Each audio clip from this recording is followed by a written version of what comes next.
Hi! Hello! Welcome back to Shivani vlogs. ఈరోజు morning అయితే లేవ్వగానే first నేనైతే సగ్గుబియ్యం నానబెట్టాను. ఎందుకంటే సగ్గుబియ్యం వడియాలేద్దామనేసి సగ్గుబియ్యం నానబెట్టాను. ఇంకా ఆ తర్వాతనైతే ఇంకా వాకిట్లో ముగ్గేసాను.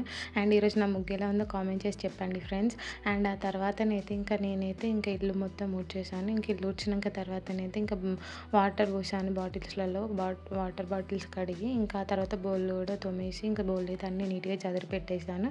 ఇంకా బౌల్ చదిరినాక తర్వాతనైతే ఇంకా బట్టలు నానబెట్టేసిన. ఈరోజైతే ఇంకా చాలా బట్టలున్నాయి. ఇంకా బట్టలైతే నానబెట్టేసి ఇంకా బట్టలు కూడా పిండేసిన. ఇంకా బట్టలు పిండేసినాక తర్వాతనైతే ఇంకా జాడిచ్చి ఎండేసిన అన్నట్టు. ఇంకా బట్టలు ఎండేసినాక తర్వాతనైతే డైలీ రొటీన్ ఇంకా మనకు నార్మల్‌గా ఇంకా పాచి పని అంతా అయిపోయినాకనైతే ఫ్రెష్ అప్ అవ్వడం. ఆ తర్వాతనైతే ఇంకా వంట చేయడం లాంటిది ఉంటదన్నట్టు. ఇంకా ఈరోజు నేనైతే వంటలోకి అయితే ఇంకా నేను అలసింతకాయ కర్రీ వండాను. అండ్ వైట్ రైస్ ప్రిపేర్ చేశాను. అండ్ ఓకే మరి. అండ్ నా వీడియోస్ మీకు నచ్చినట్టయితే లైక్ చేయండి, షేర్ చేయండి, కామెంట్ పెట్టడం అస్సలే మర్చిపోకండి. Do subscribe. Thank you for watching.